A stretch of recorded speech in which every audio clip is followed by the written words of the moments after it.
বন্ধু বান্ধৱীসকল, এয়া আপোনালোকে দেখিছে তৃতীয় দিনা এই কুকুৰাজনীক মই 16টা কণী দিছিলোঁ, তাৰে ভিতৰতে 15টাই জগিছে। তৃতীয় দিনা কুকুৰাবোৰক মই দানা দিছোঁ আৰু এই পানীৰ লগত এণ্টিবায়'টিক দিলে ভাল হয়, টেট্ৰাচাইক্লিন বুলি কোৱা হয়। আপোনালোকক মই দেখাই দিছোঁ স্ক্ৰীনত, এয়া হৈছে টেট্ৰাচাইক্লিন। এইটো আপোনালোকে 3 দিনত দিব পাৰে, কাৰণ এইটো দিলে কিছুমান বেক্টেৰিয়াবোৰ থাকিলে পেটৰ ভিতৰত সেই সকলোবোৰ নষ্ট হয়। আৰু বিশেষকৈ আপোনালোকে বেলেগ একো দিব নালাগে। পাৰিলে আপোনালোকে 3 দিন কণ্টিনিউ ৰাতিপুৱা এবাৰ দিব। টেট্ৰাচাইক্লিনৰ পেকেটটো আপোনালোকে যদি কিনি আনে তেতিয়া ভালকৈ থ'লে বহুত দিনলৈকে যায়।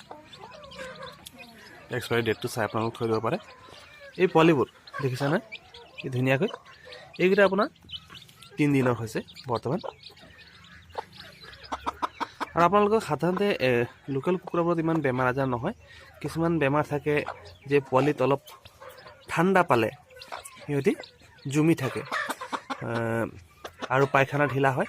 এইবোৰ ক্ষেত্ৰত অলপ সাৱধান হ'ব লাগে, যাতে ঠাণ্ডা সোমাব দিব নালাগে। কাৰণ এই কুকুৰা পোৱালিবোৰ যিহেতুকে নতুনকৈ এই পৃথিৱীখনত আহিছে, তাৰ আগতে তেওঁলোকে মাকৰ উমত বা কণীৰ ভিতৰত থাকোঁতে গৰম হৈ থাকে। এই প্ৰথম যেতিয়া আমাৰ ইয়াত এনভাইৰনমেণ্টৰ লগত অলপ খাপ খাবলৈ সময় লাগে আৰু ইহঁতক অলপ গৰম প্ৰয়োজন হয়, 37-38 ডিগ্ৰী চেলচিয়াছৰ প্ৰয়োজন হয়। আৰু সেই অনুযায়ী আমি তেওঁলোকক এই কুকুৰা পোৱালিকেইটা গৰম কৰি থ'বলৈ চেষ্টা কৰিব লাগে।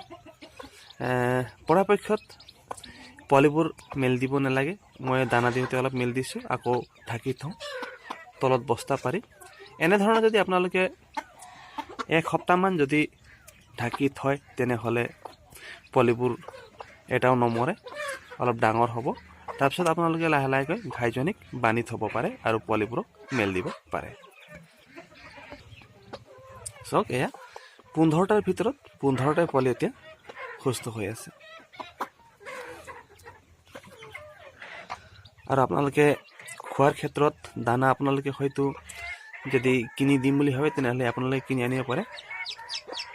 এই পোৱালিটো আপোনালোকে দেখিছে যে ই জন্মৰ পৰাই অলপ ভৰিত ভালদৰে খোজকাঢ়িব নোৱাৰে, এতিয়া অলপ ভাল হৈছে। এইটো সাধাৰণতে কি হয়, ভিটামিনৰ ডেফিচিয়েঞ্চিৰ কাৰণে হয়। গতিকে মাকজনী কণী পৰাৰ সময়ত কিছুমান ভিটামিন দিব লাগে। কণী পৰাৰ সময়ত ঘাইজনীক আমি কেলছিয়ামযুক্ত খাদ্য দিব লাগে, বা আজিকালি বজাৰত পোৱা যায় কেলছিয়াম, মাজে সময়ে খুৱাব পাৰিলে ভাল।